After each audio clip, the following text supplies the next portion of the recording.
रामं लक्ष्मणं पूर्वजं रघुवरं सीतापतिं सुन्दरं काकुत्स्थं करुणाकरं गुणनिधिं विप्रप्रियं धार्मिकं राजेन्द्रं सत्यसन्धं दशरथतनयं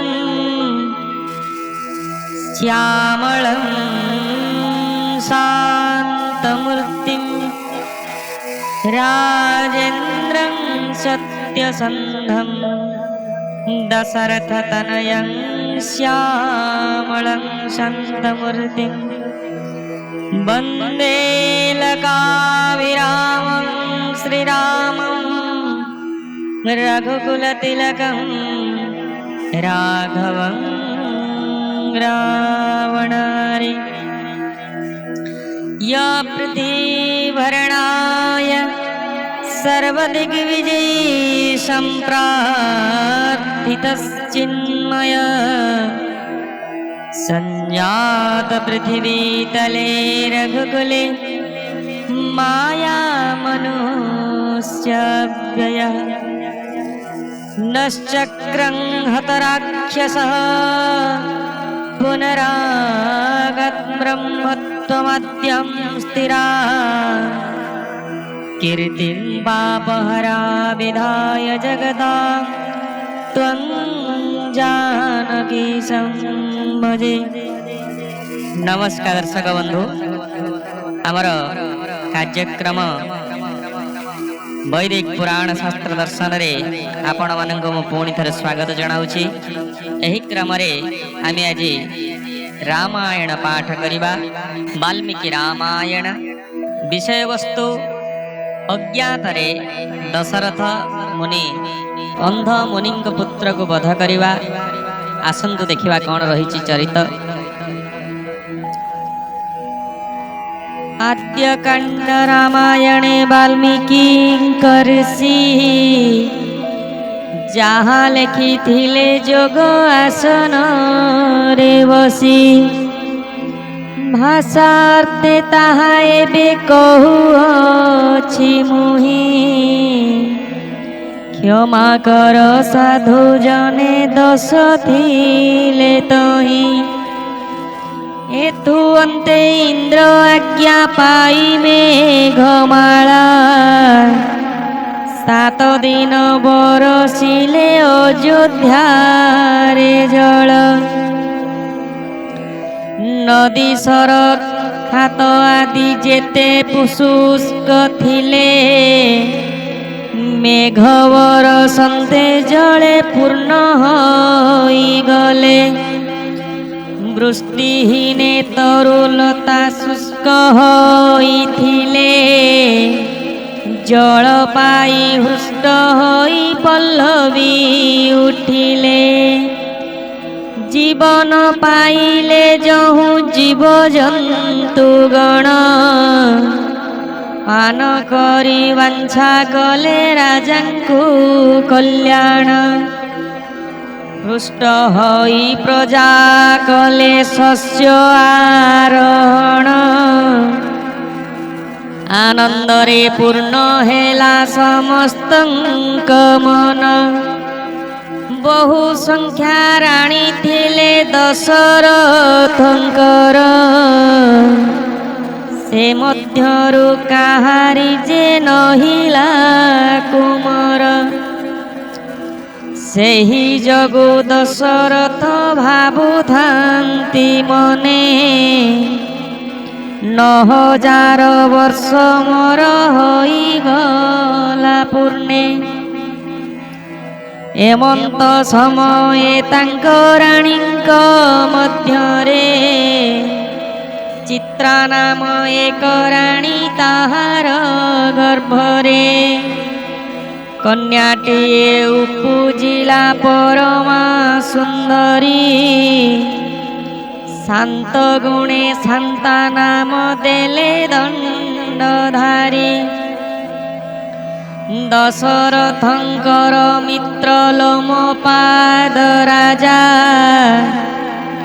ଅଙ୍ଗ ଦେଶେ ପ୍ରଜାଙ୍କର ଟଇ ବିଡ଼ଜା। ଦଶରଥଙ୍କର କନ୍ୟା ହେବାର ଶୁଣିଲେ, ମୁଦୁସୁଲି ପେଶି ତାଙ୍କୁ ନିଜ ଗୃହେ ନେଲେ।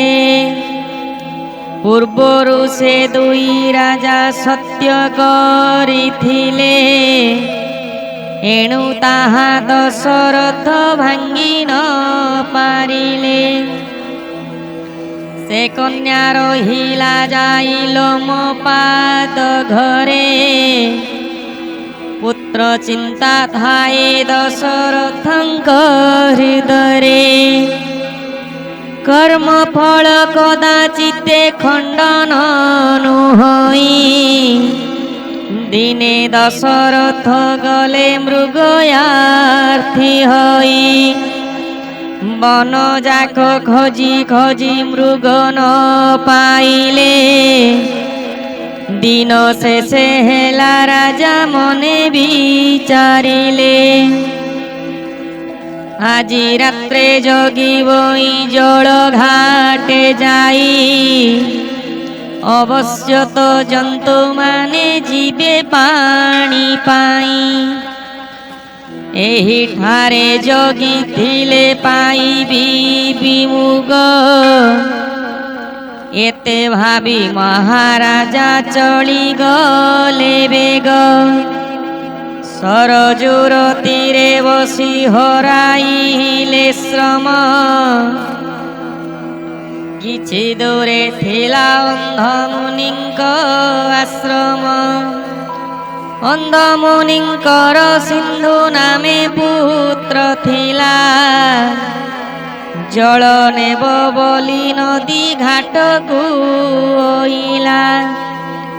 ଅନ୍ଧକାର ରାତ୍ର ଯୋଗେ କିଛି ନ ଦିଶଇ, କଳସି ବୁଡ଼ାନ୍ତେ ଗଳ ଗଳ ଶବ୍ଦ ହୋଇ। ଶୁଣି ରାଜା ଗଜ ପାଣି ପିଉଛି ଭାବିଲେ, ଶବ୍ଦ ଭେଦି ବାଣ ସନ୍ଧି ତକ୍ଷଣେ ପେଶିଲେ। ଶବ୍ଦ ଲକ୍ଷ୍ୟ କରି ବାଣ ଶୀଘ୍ରେ ଚଳିଗଲା, ମୁନି ପୁତ୍ର ହୃଦୟରେ ଯାଇ ନ ଭେଦିଲା। ବାଜନ୍ତେ ସେ ବାଣ ସିନ୍ଧୁ ବି ବିକଳ ହୋଇଲା, ଓହୋ ମଲି ମଲି ବୋଲି ଉଚ୍ଚେ ଡାକ ଦେଲା।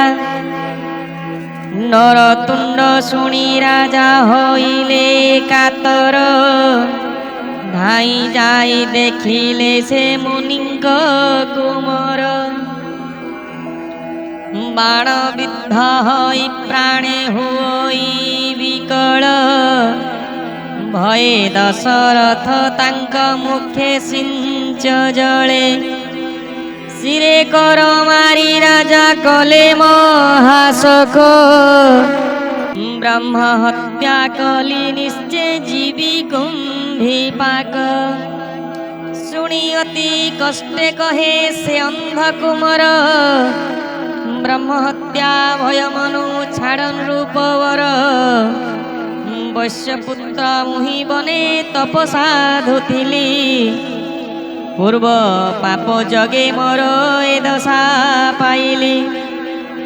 ତୁମ୍ଭର ଯେତି ଦୋଷ ନାହିଁ ନରଗରାଣ, କହୁଅଛି ମୋର ପୂର୍ବ ଜନ୍ମ ବିବରଣ। କପତ କପତି ବସିଥିଲେ ଏକଠାରେ, ବଧ କଲି କପତକୁ ମୁହିଁ ବାଟୁଳିରେ। ମଲା ବେଳେ ସେ କପତ ମତେ ସାପ ଦେଲା, ତୁମ୍ଭ ବାଟୁଳିରେ ଯେହ୍ନେ ମୋର ପ୍ରାଣ ଗଲା।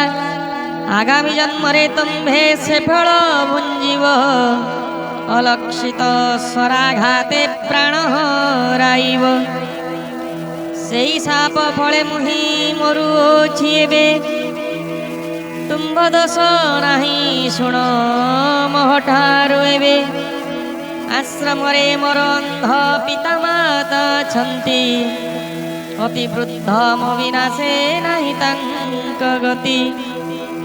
ଆଜ ମୋର ମରଣକୁ ସେ ଯେବେ ଶୁଣିବେ, ଦେଖୁଥିବ ତୁମ୍ଭ ଆଗେ ପରାଣ ତେଜିବେ। ଅତି କଷ୍ଟେ ତାହାଙ୍କୁ ମୁଁ ଥିଲି ସେବା କରି, ସମୟକୁ ଜାଣିଦିଏ ଫଳମୂଳ ବାରି। ମୋର ବିନା କେଉଁ ରୂପ ସେହି ବଞ୍ଚିବେଟି, ଅନାହାରେ ମରିବେ ସେ ଭୂମିକି ସାଉଁଟି। ଆହା ଦୈବରେ କିମ୍ପା ଏଡ଼େ କର୍ମ କଲୁ, ମୃତ୍ୟୁ କାଳେ ପିତାମାତା ପାଶ ଦୂର କଲୁ।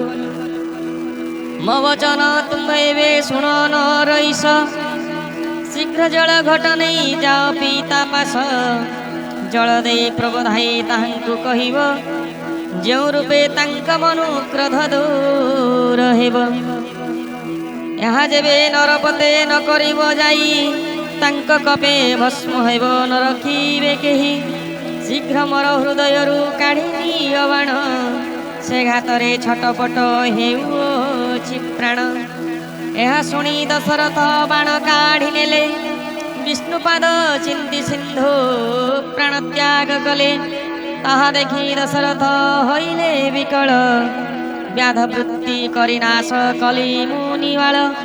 ସଖା କୂଳେ ଦଶରଥ ଧରି ଜଳ ଘଟ, ଧୀରେ ଧୀରେ ଗଲେ ତହୁଁ ଅନୁସରି ବାଟ।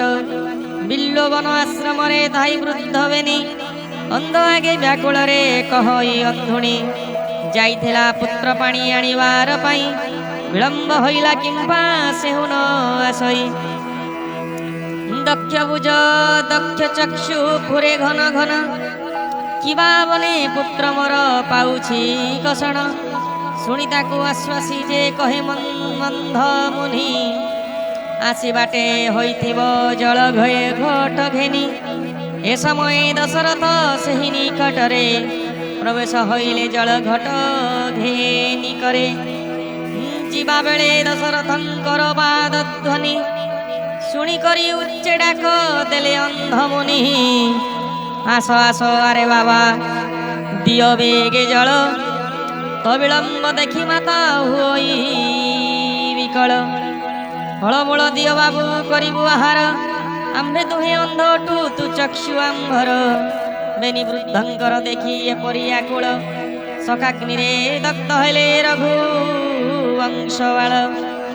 କହେ ରତ୍ନାକର ବଡ଼ ବିଷମ ଅଟଇ, କି ବଲିଣ ଦଶରଥ କହିବେ ଯାଇ। ଦର୍ଶକ ବନ୍ଧୁ, ଏହା ଥିଲା ସେହି ରାମାୟଣର ଅଜ୍ଞାତରେ ଦଶରଥ ମୁନି ପୁତ୍ରଙ୍କୁ ବଧ କରିବାର ଉପାଖ୍ୟାନ। ଆଶା ଆପଣମାନେ ରାମଚରିତ ରାମଙ୍କର ଚରିତ୍ର ଶ୍ରବଣ କରି ଆନନ୍ଦିତ ହେଇଥିବେ, ସୁଖ ପ୍ରାପ୍ତ କରିଥିବେ। ଯଦି ଆମର ଚ୍ୟାନେଲଟିକୁ ଆଜି ଆପଣ ପ୍ରଥମ ଥର ଦେଖୁଛନ୍ତି, ଚ୍ୟାନେଲଟିକୁ ସବସ୍କ୍ରାଇବ୍ କରନ୍ତୁ, ବେଲ୍ ଆଇକନ୍ଟିକୁ ପ୍ରେସ୍ କରନ୍ତୁ, କାରଣ ଆମର ଆଗାମୀ ଭିଡ଼ିଓ ଅପଲୋଡ଼ ହେବା ମାତ୍ରେ ଆପଣମାନଙ୍କ ନିକଟକୁ ନୋଟିଫିକେସନ୍ ଯିବ, ଯାହା ଆପଣ ସର୍ବପ୍ରଥମେ ଆମର ଭିଡ଼ିଓ ଗୁଡ଼ିକୁ ଦେଖିବା ପାଇଁ ସକ୍ଷମ ରହିବେ। ଧନ୍ୟବାଦ, ନମସ୍କାର।